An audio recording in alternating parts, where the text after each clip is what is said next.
James, James. That's my middle, and it's Calvin. That's my middle name. Delong, DE Long. I was born in Reading, Pennsylvania, on Cotton Street, 1931, August the 10th. August 10th. 1931.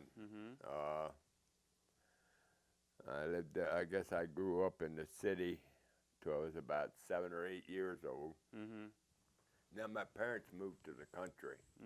My grandfather had a farm out in Morgantown, Pennsylvania. And, of course, we moved out there.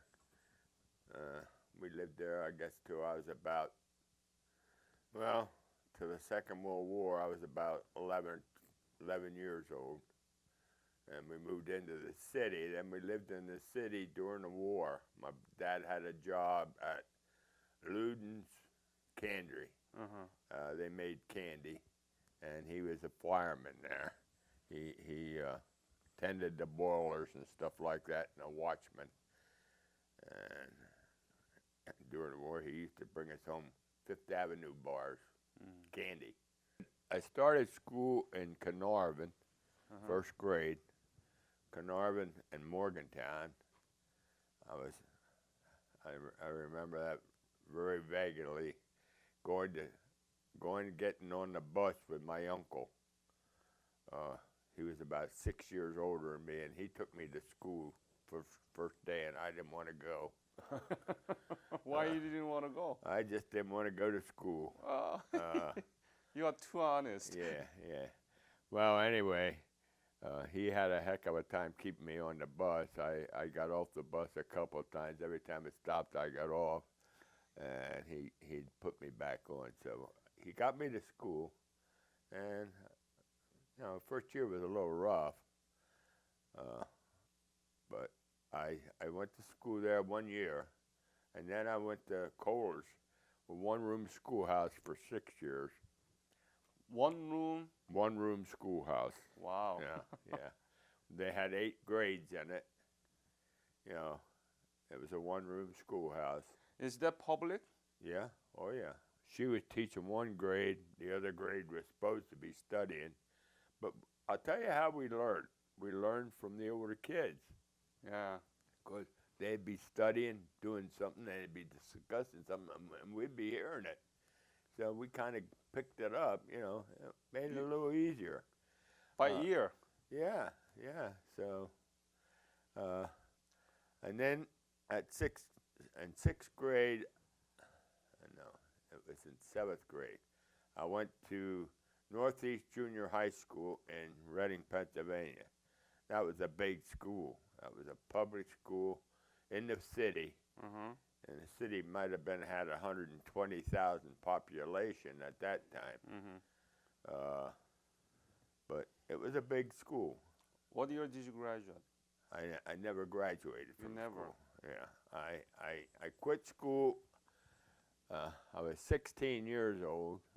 I was in 10th grade. I quit school to go to work. I worked for a year until I turned 17 years old, and then I joined the Army. That was in 1948. I joined the Army. So you enlisted? I enlisted. I took my basic at Camp Pickett, Virginia. I got out of basic in March of 1949. And of course, they shipped me right overseas. I went home for 2 weeks, and then I had to go back to Roanoke, Lynchburg, Virginia. They put us on a troop train in Lynchburg, Virginia, and they shipped us to Camp Stoneman, California. Of course, in those days, the troop train was not very. It wasn't a good way to travel because we had they had us all on regular. We had no place to sleep. We didn't have sleepers then. You had to throw your duffel bag. You threw your duffel bag between the seat, and that's where you slept. You slept between on your duffel bag and then on the chairs. You know, you could, you know, in those days you could take them and push your back and forth and make a bed out of them. Well, we were on there for 7 days, going across the country. They kept us in Chicago stockyards for 2 days. They took us through, and we couldn't move. They had us tied up in the, and of course they had guards on the train, and no one could get off the train. So they had a guard standing at every damn entrance on the train, so you couldn't get off the train. They kept us locked up in that damn train, fed us sea rations. We were eating sea rations, cold sea rations. From World War II? Well, it was right after World War II. It was 1948, 49. Yeah, 49. And it was all sea rations. You know, we didn't have any hot food on that troop train. Anyway, we got to Camp Stoneman. I had $5 on me when I left home. I had $5 in my pocket. You were a rich man. Yeah. And I think I bummed that from my mom because I didn't have any money. So I bummed that from my mom, and she gave me $5 to go to, and that got me as far as Japan. I was broke when when we got to Yokohama. I had a cousin. He was in the Army, and he was about 9 months older than me, and he joined the Army in like maybe July of 48, and he was already stationed overseas, and he was in the Coast Artillery, anti-aircraft. He was in the anti-aircraft, and they had him on the coast, and that's what he was training for. But he never had to he never got in Korea. I know that. But so when did you leave for Korea from Japan? when did I leave? Yeah, leave for Korea from Japan. August of 1950. And we landed in Incheon on September the 15th. So you are the Incheon lander. Huh? You were in the Incheon landing operation. Yeah, Incheon. Wow. Incheon, yeah. Tell me about it. How was it? Very easy. All we did was we went ashore and had no resistance at all. Of course, the Marines went in before we did. 월미도. Walmido. Yeah, they made the invasion on that island. So when did you arrive in Incheon? Do you remember? It wasn't 9:15, no. No, it was 16th, I think. 19. Okay. Yeah, we landed on the 16th. We didn't make an invasion. No invasion. We didn't go in initial invasion. Right. The Marines did that. Yeah. And then they kind of cleaned it up. We came in. We went south. We went to Suwon, Daegu, down south. We took the southern route. They went in 32nd Infantry. I was with the 31st Infantry. The 32nd. 32nd? 32nd went into Seoul. So, and yours? We went to Suwon. I know. What is your infantry? 31st. 31st. Yeah, 31st Infantry Regiment. That's what I was in, K Company, 3rd Battalion. We were in the 3rd Battalion, K Company. I was a machine gun squad leader. I had a machine gun squad. I had 12 men, 5 Koreans, and 7 Americans. So, what was your rank? I was a sergeant. Sergeant. Yeah. I had 3 over, 1 under. Yeah, I was a sergeant. How was the situation up to the Suwon? Was there any severe resistance? Well, yeah. We did hit some, but not many. Not much, because they were trying to get away from us. Exactly. You know, we had them trapped, and they didn't even try to make any contact with us, because heck, we just wipe them right out. Yeah. No, we had no problem. They had no tanks. They abandoned everything they had. I'll tell you where they headed, up in the east coast of Korea, in the mountains. Yeah. And that's how they got away from us. because we were more on the West Coast. Right. So we had Seoul, but they came up the East Coast, and that's how they got back into North Korea. Mm-hmm. You know, so, and we didn't try to stop that. We were headed south. Right. We went to Suwon. We took the airport there at Suwon. K-12. Huh? K-12. K-11, I think. Yeah. Well, in 1950, you weren't born yet. Right. Yeah. You guys made me what I am now, so Yeah, that's well, why I'm doing this. Well, I'm glad to hear that. We took Daegu, and then they put us on board. From Daegu, we went south. They put us in a convoy. Convoy. And we met the 1st Cavalry Division. They were coming north, we went south. And they kept us going south. They took us down to Busan. Uh-huh. And of course, on the way down, we were in convoy. A whole division was going south. What was your mission? Why do you go south while others went to Pyongyang and Yalu River? Well, to secure it, to clear well, the they north? put us on board ships down there. We made another invasion in Iwon, North Korea. No. I'm saying, what was your mission toward the south? Why were we going south? Yeah. I have no idea. There was no resistance down south. So what did you do in the south? You securing the positions for others? Yeah, all we did was went into bivouac, and then we waited there for 2 weeks, and then they put us on board ships, and then we set in Busan Harbor. And to the Wonsan. Yeah, and then we didn't go to Wonsan. We went to Wiwon. Wiwon, North Korea. Wiwon?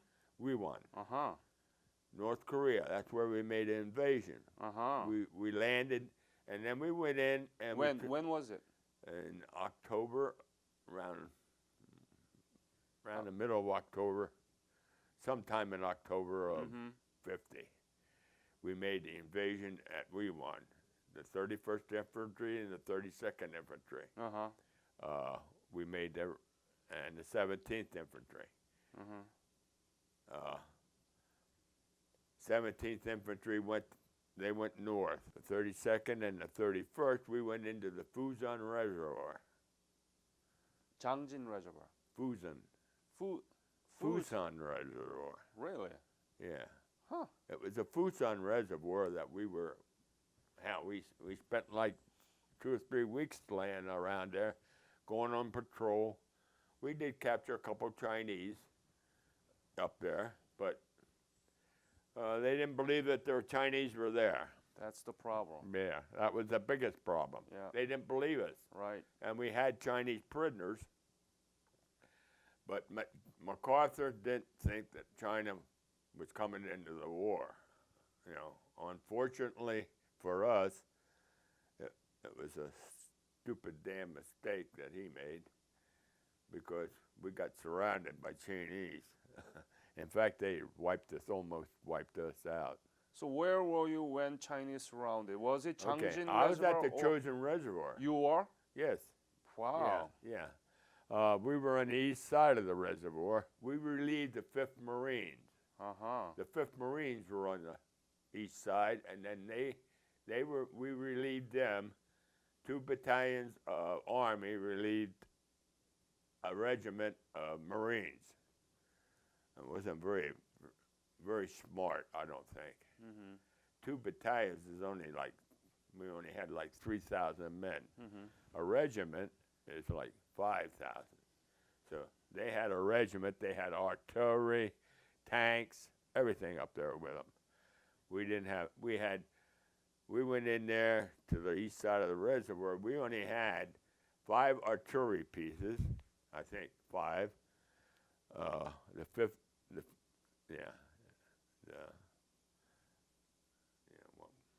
Wow, you participated in the most important wars there. Yeah. Only 368 men walked out of there. 360? Yeah, out of the reservoir. out of the I mean, your unit. out of our units, 32nd and the 31st. They walked out. So out of what? How many? 3,000 men. The rest were either wounded, frostbite, they were evacuated, or got killed or captured. Oh, you mean only 360 were able to walk out of Yeah, it. Some yeah. of them were not, yeah. rest of them wounded and were killed, right? Yeah, Oh, yeah, got it. Yeah. So what happened to you? Did you go to Hamon, Wonsan and go to Busan, or you were captured on the way down? I was captured on the way out. Yeah. I got captured in Hill 1221. Hill 1221. 1221. Yep, right on the curve. Well, Hill 120, Hill 1221. Where is the location? Around close to Changjin or close Well, it was close to where we were fighting. It was only like 3 miles up the road. It took we started on the 1st of December to break out. Yeah. We were already there for 5 days. Mm-hmm. And they had us really surrounded. Yeah. I mean, I don't know how in the hell we even thought we were going to break. We had 500 wounded that we had to put on trucks and take out with us. Yeah. Well, we started out, first thing is we got napalm by our own planes. You know what I mean? The column, they got hit with napalm. That was a horrible thing too. See guys running around. I seen one guy, he was nothing but flames. I mean, he was just screaming up, and somebody just shoot him. So I Is don't know that what- American soldier? Yeah. Oh, Oh jeez. yeah. But yeah, he was in the front of the column, and he got hit with napalm, and it just burned him to a crisp. I mean, he was just burning all over. It was horrible. Anyway, kind of slowed us down. We didn't move that fast then. When you get hit with napalm, you don't, what do you do?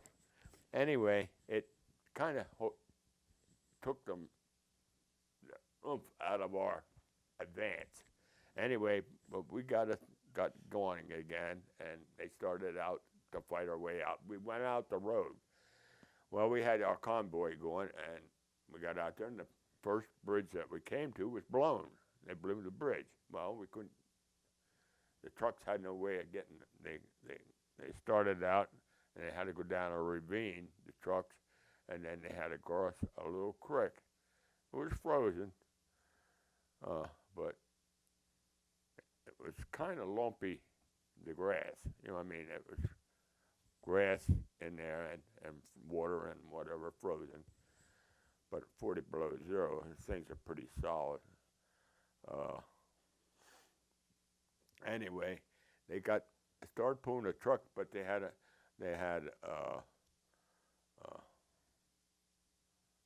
what was it? They had a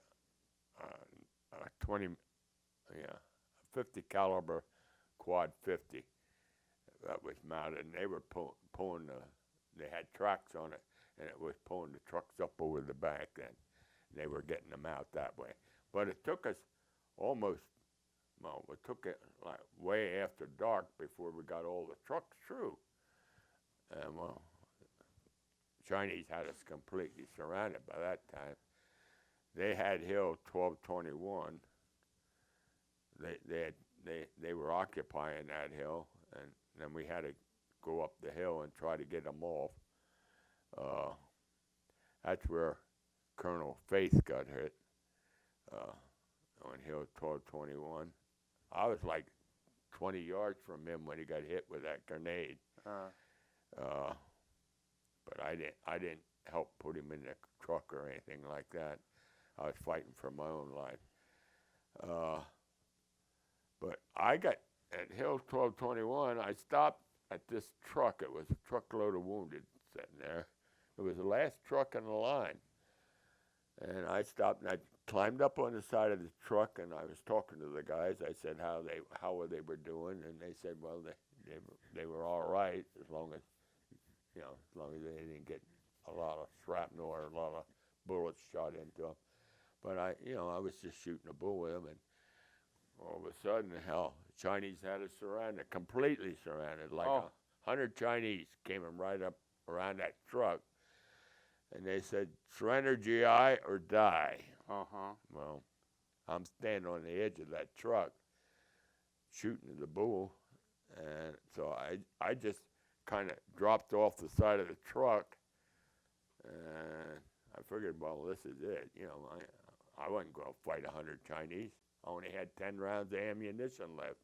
How many American soldiers with you at the time? Well, maybe 20 on the truck. But they are all wounded. They were all wounded. How about None. I was just by you? myself. I was by myself. I was the only one that had a rifle. Well, I had 10 rounds of ammunition, so I just dropped off the truck, took my carbine, and I broke it just smashed it over the bumper of the truck so that they couldn't take that. And I had 10 rounds through my ammunition in the snow, and I surrendered. So December 1st or 2nd? Yeah. But they had me captured as December the 1st. Oh, okay. That's the official record. Yeah. Anyway.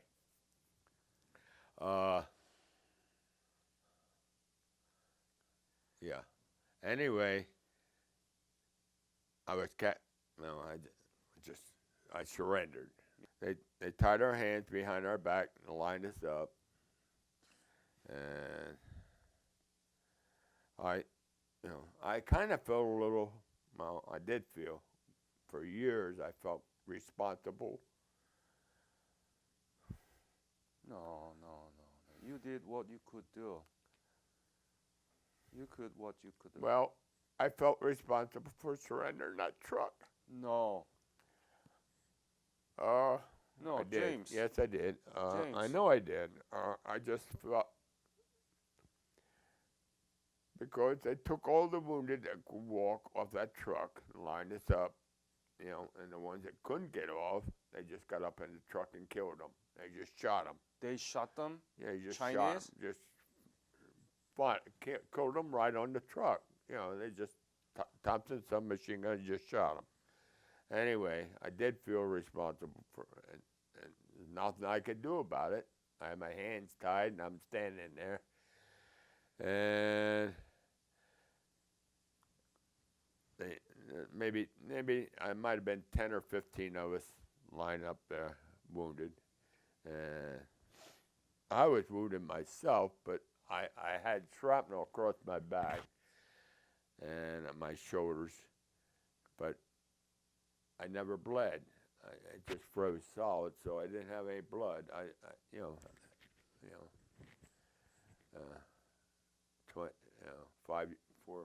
5 years later, I had to be operated on and have them take it out, but that was in '57. Anyway, I surrendered the truck. They started marching. We had a run up. They started running us up this road, and this little Chinaman, I don't know, Christ, the rifle was bigger than him, come up, and there was a young kid in front of me. He had a little limp. He was evidently shot in the leg, and he was limping a little. And this Chinaman come up alongside of him and just put the rifle up to his head and blew his head right off. Took me. I must have had nightmares over that for 15 years after. I couldn't step over it. I couldn't step over that kid. I just couldn't step over him in my dreams. But I had to step over him that night, but I just couldn't step over him at night. I just couldn't do it. Anyway, You cannot do anything about it. well, I couldn't do anything about it, but that's the way it was. Anyway, I had nightmares over it. I know that for years. But I finally got over them. I'm all right now. I don't, but talking about it, I think the older you get, the harder it is to talk about things like that. Uh, I get very sentimental. Thank you for sharing that with me. It must be very painful to Well, you. it, you know, it's hard. It's hard now, but I'll make it. Just as simple as that. They took us, and then they took us up and they put us in a ditch.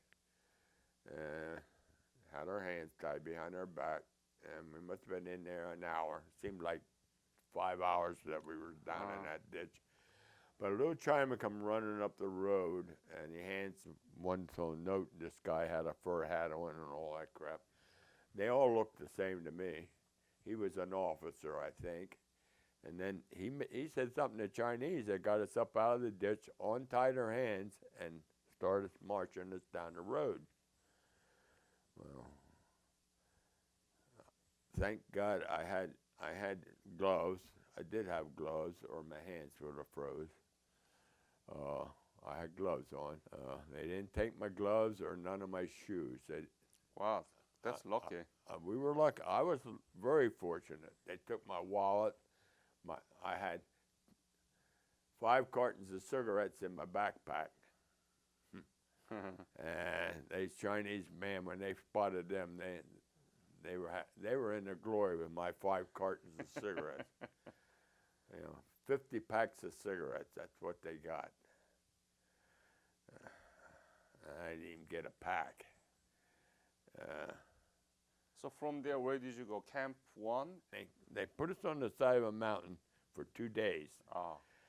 And the third, I think around the 3rd of December, they started marching us north. We got 1 potato a day, 1 frozen potato a day. That's what we got. It was a boiled potato. It was boiled, but it was frozen. Till we got it to us, it was frozen solid. So you gnaw on that, I gnawed on that. I ate that. Every day they gave us 1 potato. You try to get the biggest damn potato you could get because that's the only thing you're going to get that day. So I ate 1 frozen potato a day, and by the time I got to Kangi, 18 days, it took us to march. We only covered like 60 miles. It took us 18 days to walk it. Believe me. Wow. It was mountains, all mountains. You go up one mountain, it'd take you all night to get up to the top of the mountain, but you're pushing 3 feet of snow. I mean, it was winter there, and we had like 3 feet of snow in those mountains, and we had to break trails to go up the mountain, and you take turns going to the front of the column and breaking your trail, because that was hard work. Anyway. Mountain after mountain. Yeah. And that's the way we traveled, And during the day they'd put us in, we'd get off the mountain, we'd be down in the valley. We'd get 1 mountain a night probably is what it took us. It took us 18 days to get there. We must have made 18 mountains, I don't know. But between Kangi and the Chosin Reservoir, that's how far we walked. It wasn't that far, believe me. Mm-hmm. I didn't think it was. I thought it seemed like we walked for eternity, but we only walked for 60 miles. That's all we covered. 60? 60 miles in 18 days. But if you fell out, they'd kill you. Anybody that fell out, you never seen them again.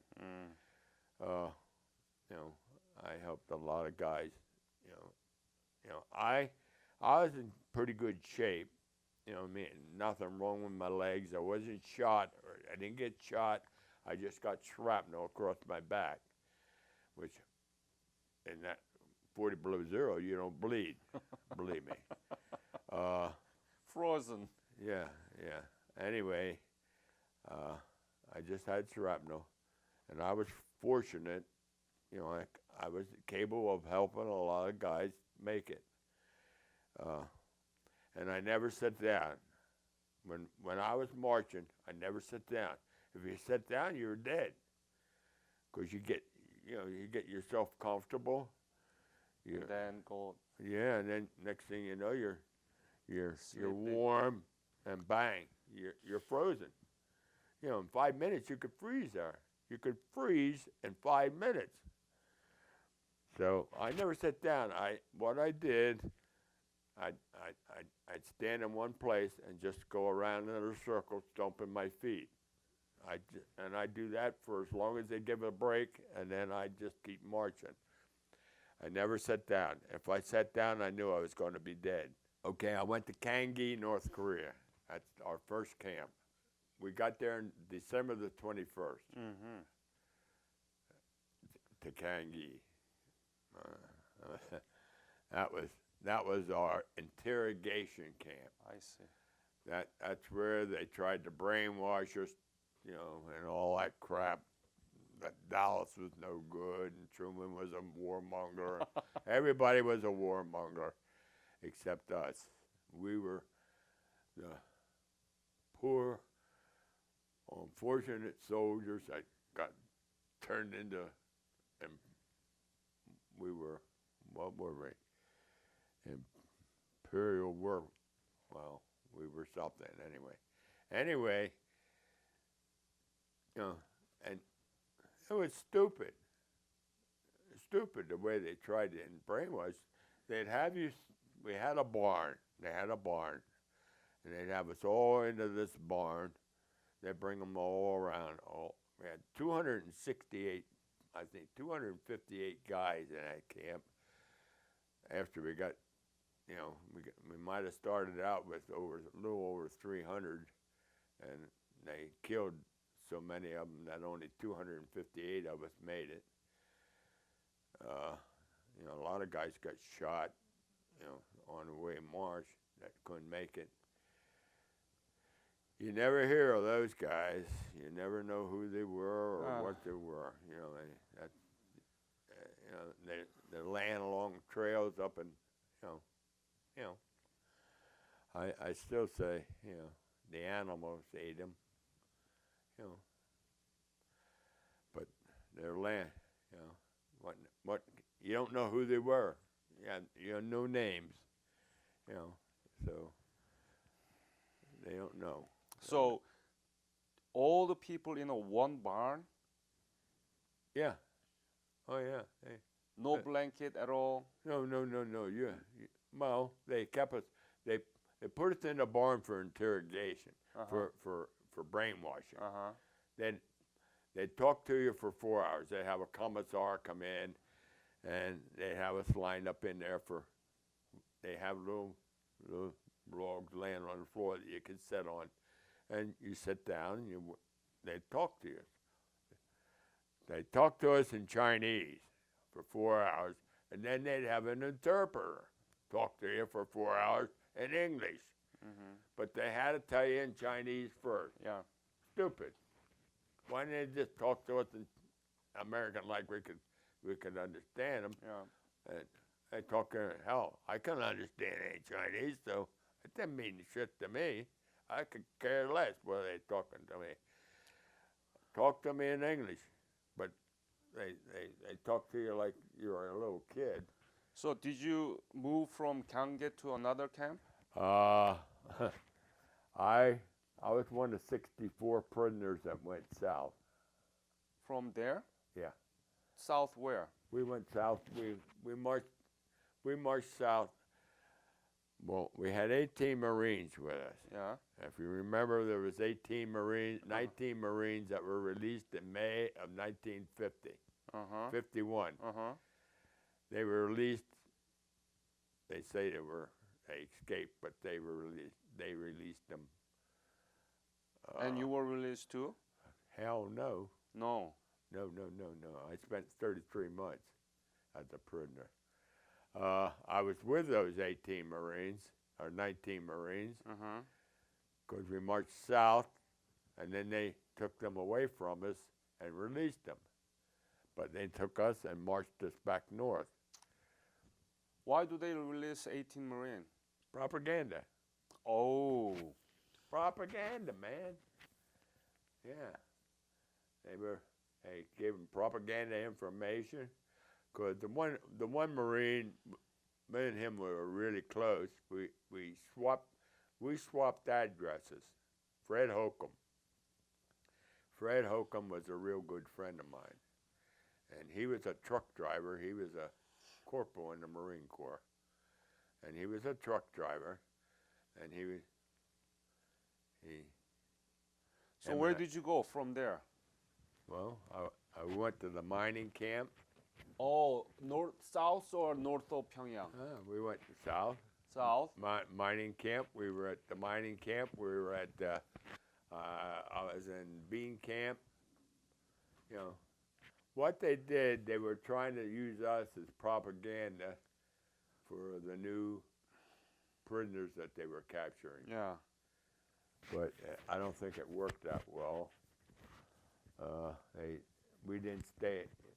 You know, they put us into a camp, keep us there for like a week, and then take us away and march us more.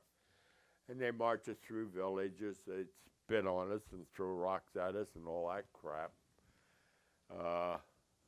I marched like that until October 25th, 1951.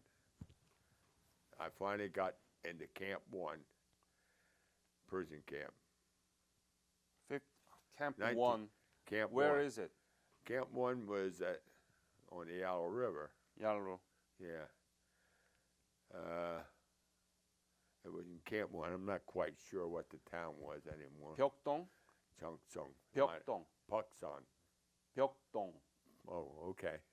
Okay, you know where Camp 1's better than I do. All right. Probably heard it enough. Anyway, Yeah, go ahead. anyway, they had us there. They put us into Camp 1. That was the biggest. I was never so happy to get in a prison camp in my life. Yeah. Because I was so damn tired of walking. I had no shoes. Hell, I was walking barefooted when I got to Camp 1. Why? I had no. My shoe packs wore out, and I had no shoes. So I was walking barefooted. Anyway, and that was in October the 25th of 1951.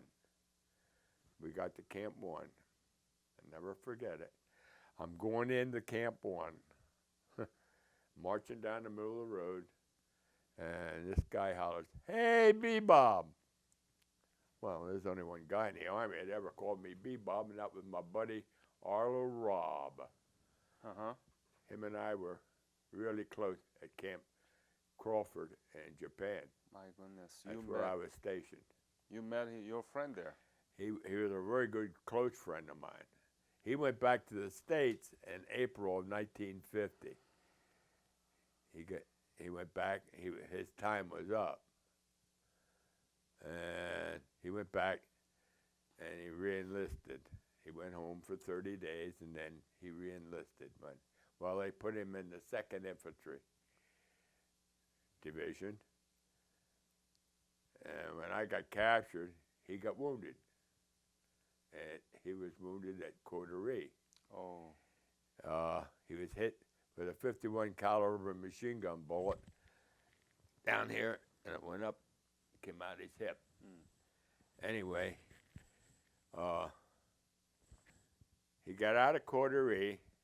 He got into they put him in a hospital in Japan, and evidently in February the 1st, they shipped him back to Korea. Well, I don't know whether he was in good. I don't think he was in that good a shape, but he was in good enough shape to ship back to Korea. And February the 13th, he got captured. Oh. At I don't know, another battle that North Korea that he was in. He got captured. We're still friends to this day. Is he still alive? Oh yeah. Where is he? He's 85 years old. Where is he? He's in Rollo, Missouri. I'm in Pennsylvania. So I call him about every 2 weeks. We talk back and forth on the phone. Pennsylvania? Oh yeah, I'm in Pennsylvania and he's in Rollo, Missouri. Missouri. Camp 1, they kind of left us alone. They put me in a sergeant's compound, Arlo and me. He was a sergeant also, my buddy Arlo. And we had a lot to talk about. So we'd sit around each day and, he was in a different hut. But we could get together and when we could talk all day long. We had a lot to talk about. And August of 1951, they took all the sergeants out of Camp 1. Oh. And they moved us to Camp 4. No. August. You said August. August of 52.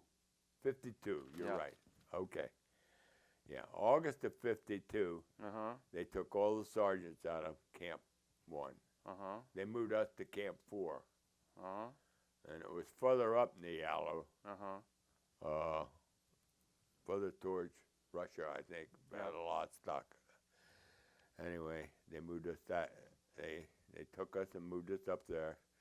And we had to kind of build the whole camp.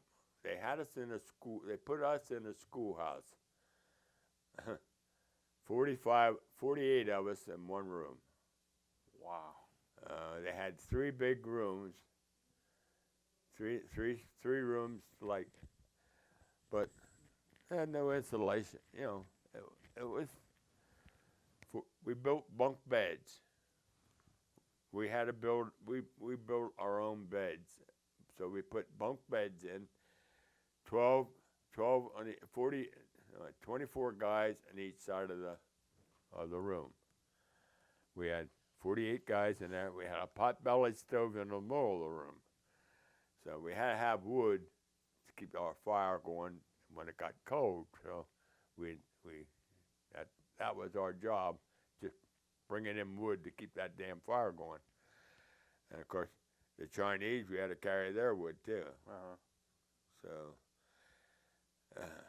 that was. They took us on wood details. They'd take us out and wood. That's the only thing we had to do. Was in the summertime, we swim in the Yallow River and take logs out. We had big logs. They use them for build bridges, to repair the bridges that the United airplanes knock out. So we had to get them out of the river. Of course, we didn't do too much hard work there because we could swim. So I could swim, and when you're in the water, a guard couldn't do nothing to you once you're in the water. Hell, you could lay around there.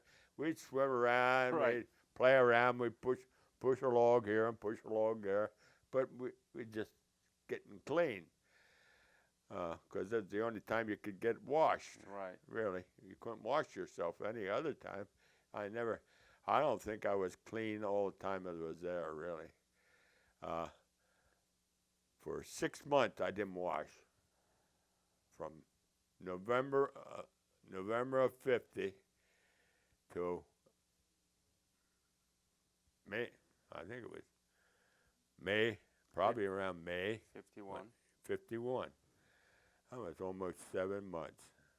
I didn't wash. I didn't wash my hands. I was eating with my hands. I ate right. I used a cap. I had a fur-lined cap, and I pushed the top down.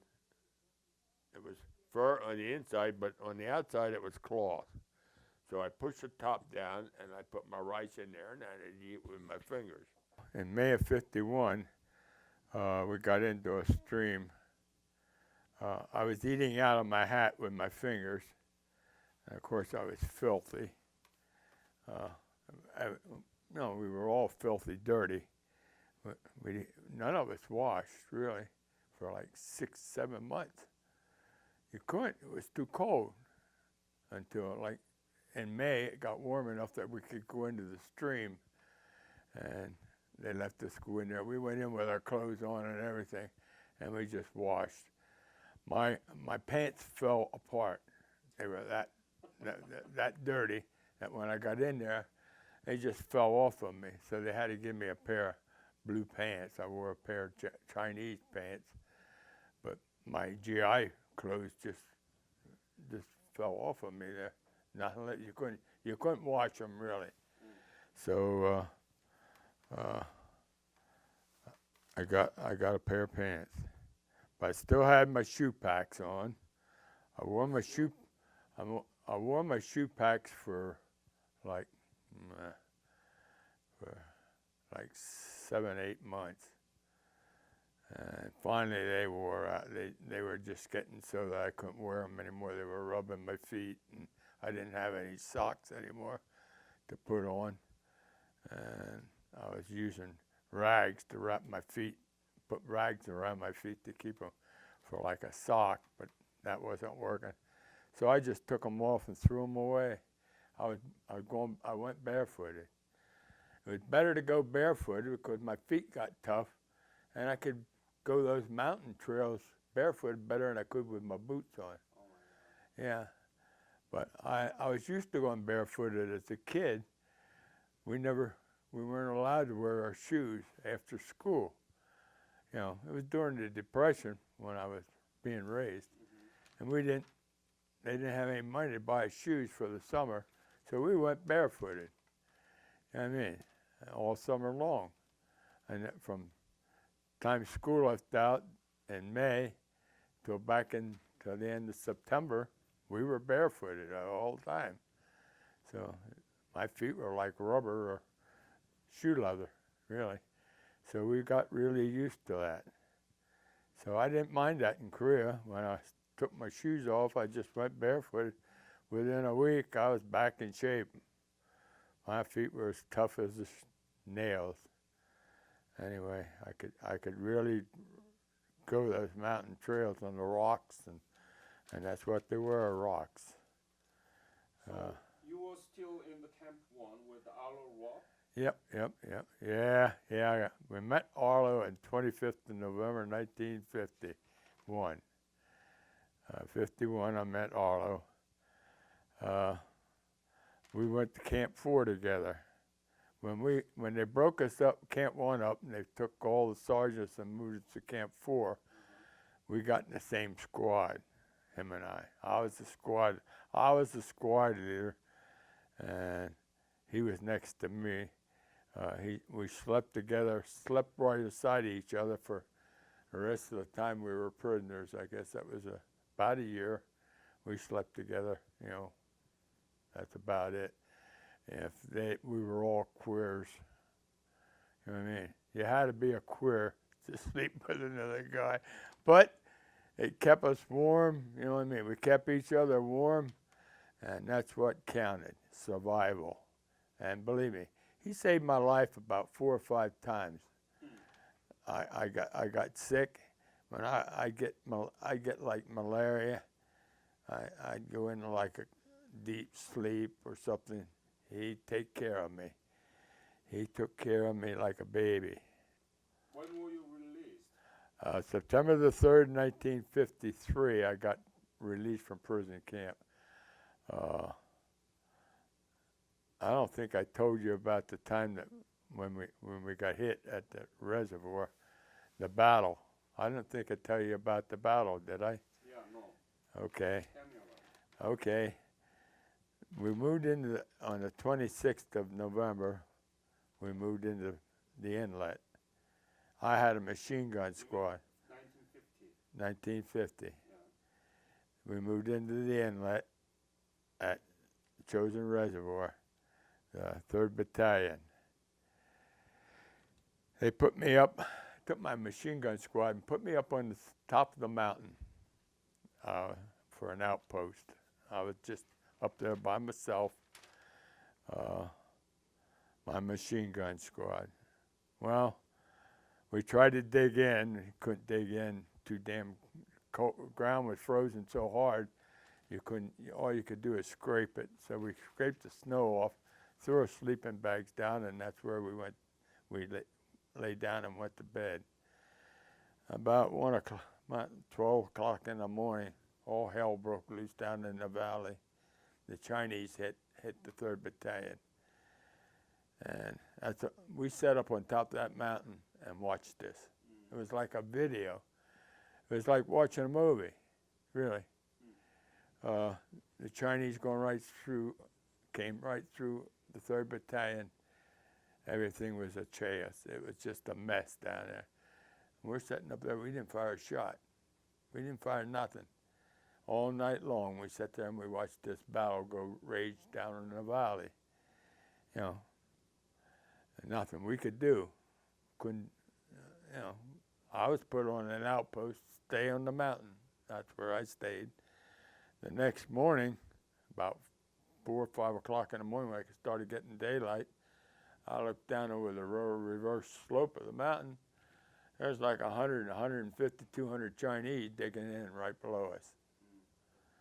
So I told my squad, they all had hand grenades and white phosphorus grenades.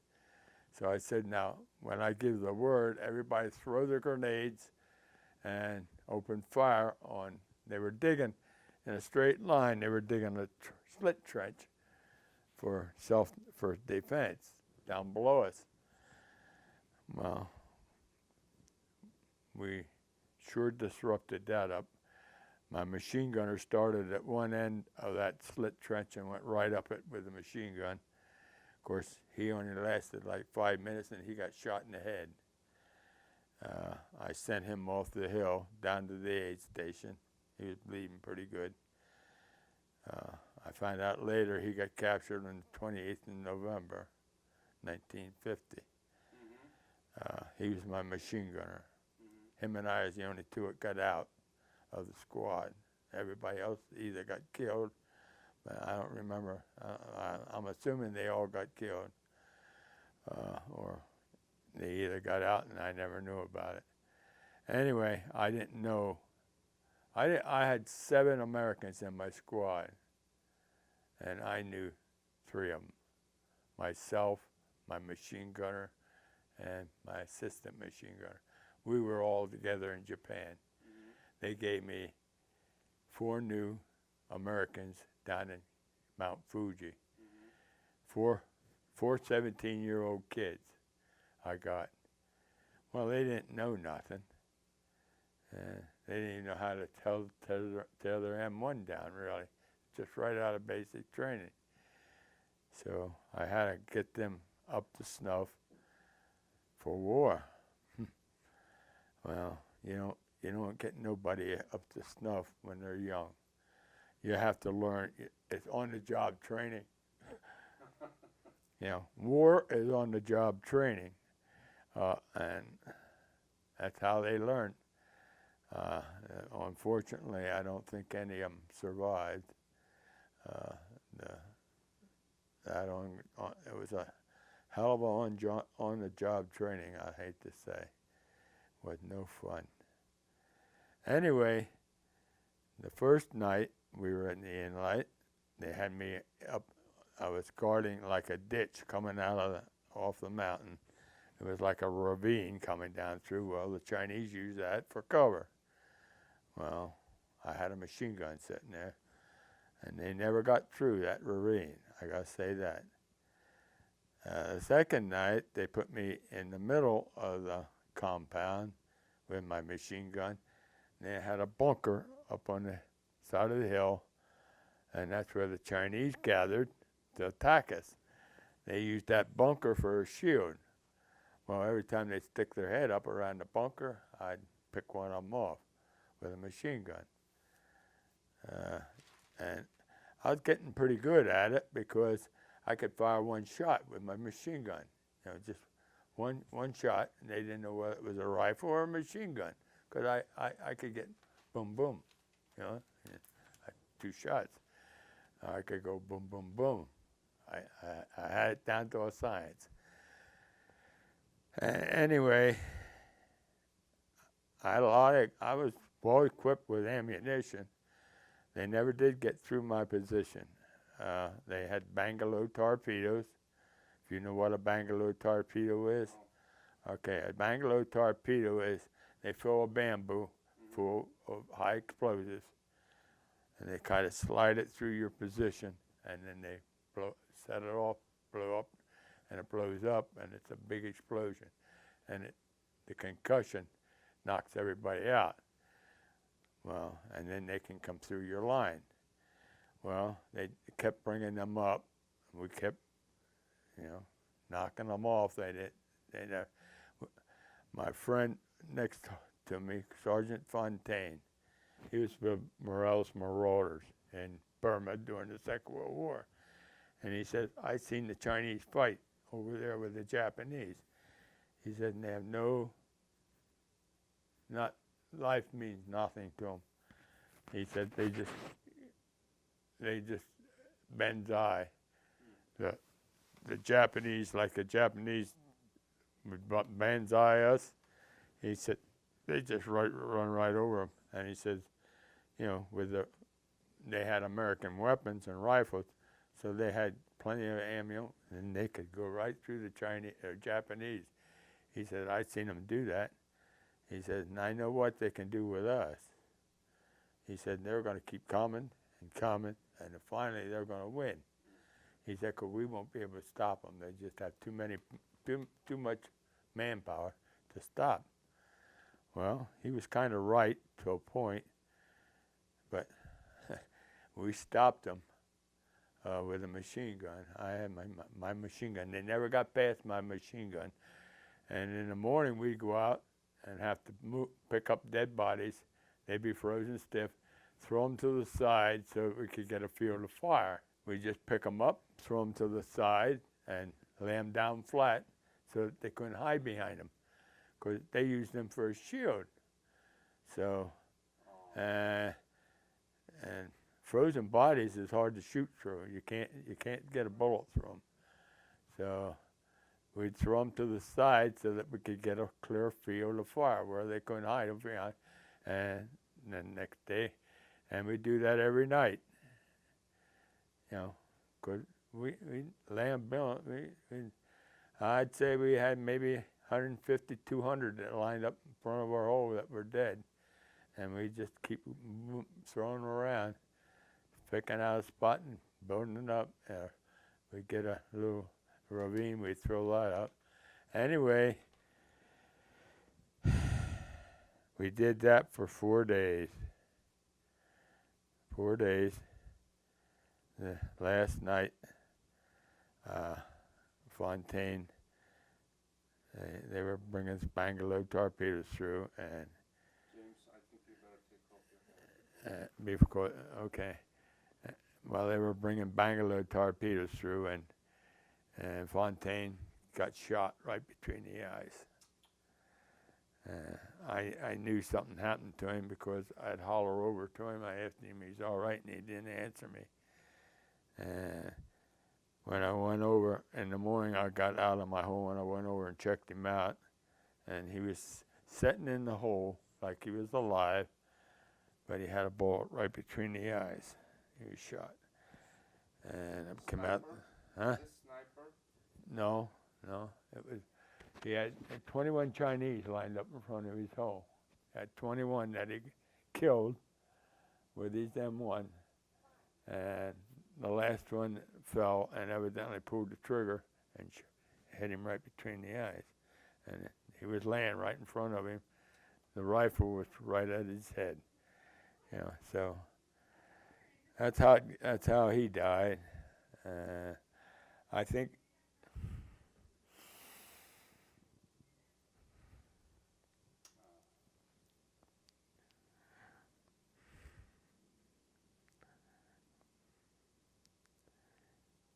he was a good friend. He was a good soldier and a good friend. And, He was in the Army about 10 years then. He was an old-timer, Second World War, but he was a good soldier, and I had a lot of respect. When he started to come to Korea, he was a private. They busted him down to a private. He was a sergeant, I don't know how many times, but he made sergeant first class before the Chosin Reservoir. That's how good he was at combat.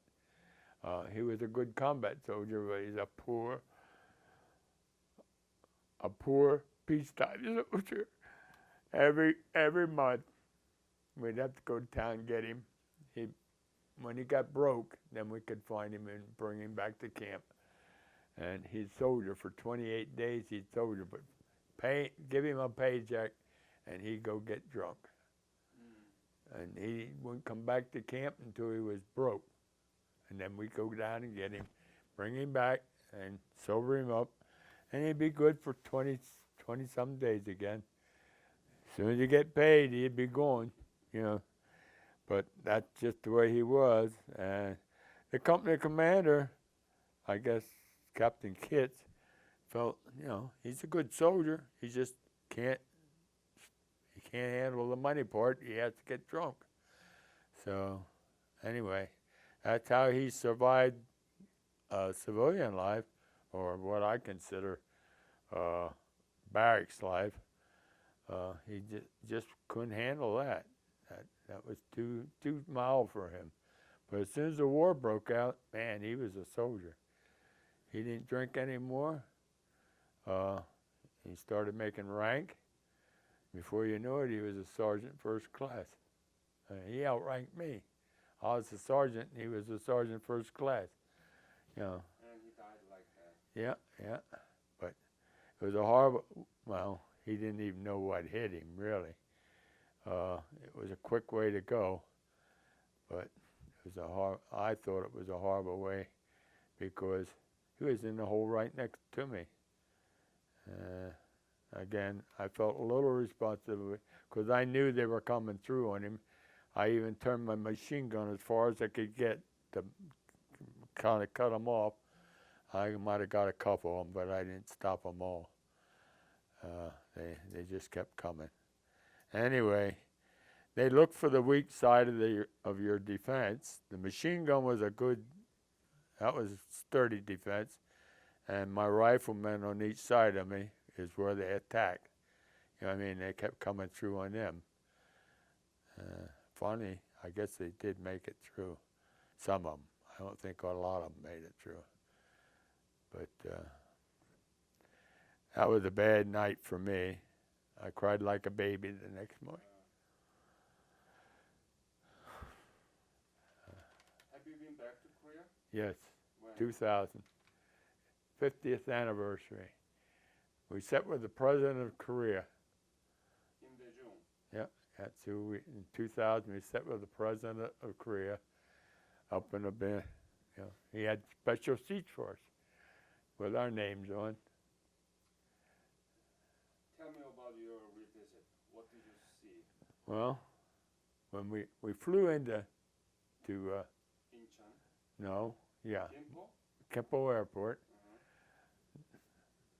They had an honor guard there, all 6-foot Marines. Sharp. I mean, they were sharp. They're all 6 foot tall. Believe me, I couldn't believe it. Koreans were that tall. You know, when we were there in 50, I could look over their head. You know, now they're 6 foot tall. These young kids, they were just sharp as tacks. Really looked good. And that impressed me. You know, they gave us a lei. My wife was really impressed. The Korean women, you know, they were very nice. We came on Korean Airlines. I flew out of Philadelphia on Korean Airlines, first class. Korea paid for my airfare over. First class? First class. Those stewardess were, they were nice. Nice stewardess. I had almost like a bed for a seat. I could lay down on it. Really nice. Anyway, I got 2 ties. We each got a watch. My wife's watch was for Korean time and United States time. I had a watch with two faces on it for Korean time and United States time. I don't even know what happened to them. I think I broke mine. I broke the crystal, I know that. Anyway, I think my wife still has them someplace. She saves everything. What did you see in Korea?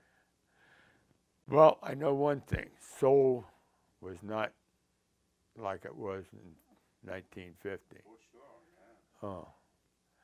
When I went through Seoul in 50, there was nothing there. They were living in caves. People were living in caves, literally dug caves underground to survive. Because Seoul was lost 3 times. I think it was we went through it 4 times. The North Koreans came down, we went north. Then they came down again, and we went north. So that's 4 times that Seoul had major battles in it. So it was kind of rough on the people. I felt sorry for the people that were there. Anyway, I met one girl. She was old enough that she remembers. She was like 6 years old, and she lived in a cave in Seoul. And I met her at one of the reunions. I met her. She came in to dance for us, and she says that she remembers the Americans coming into Seoul and liberating them, and then they lost it again, and then they came back and they got it again, and then they lost it again and took it back again. Anyway, that's a hell of a long time to be living in a cave and not knowing if you're going to live, I thought. But I was impressed how the city itself, man, I'll tell you, it had skyscrapers, but it's probably even bigger now. And then they took us on an airplane. They took us down to an island down in Seoul. Korea has an island down that they kept prisoners on. It might have been. Anyway, they had a village there of beautiful Korean houses, but it was for people like us to come and see. They were stone houses, beautiful, beautiful village. You know, the straw huts and straw roof. Folk village. Yeah. Anyway, they flew us down there for a whole day. We toured the whole island. You know, fed us a beautiful, good lunch. Well, they fed us 2 times. They fed us a lunch and dinner because they flew us back that evening. So it was really nice. We toured that whole island. It was beautiful. But, and we had an interpreter with us, and she was a good interpreter.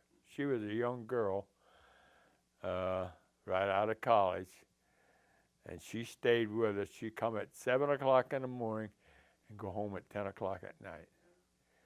And one night we decided we weren't going to eat in the hotel. We could have anything we wanted to eat. So we went to McDonald's. We went to McDonald's and we ate McDonald's hamburgers. What is Korea to you personally? What's Korea to me?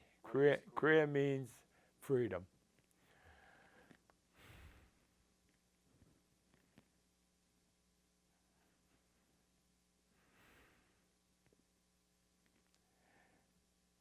It means survival. It means survival. We did survive in Korea. I did anyway. It means a lot of freedom because the Korean people were really oppressed by war. I mean, they survived a lot of war. They lost a lot of people. Korea really lost millions of people. When North Korea came south, there was no discretion. They just killed people just for the sake of killing them. Their T-34 tanks showed no mercy. I know that. And we couldn't stop them. But the Korean people so really, I think, took the blunt of the war. The people in Seoul, they just kept, they had a democracy. They wanted freedom, and they got freedom. And on their freedom, they're building a hell of a nice country. You have a really nice country. You should be proud of it. I'm proud that I fought for Korea. It makes me proud that they're doing good, because our Korea was a forgotten war. And looking at Korea now, it doesn't seem like it's forgotten. They come out of nothing, and they made a beautiful country. That's the way I look at it. So I'm just proud of Korea, the way they come back.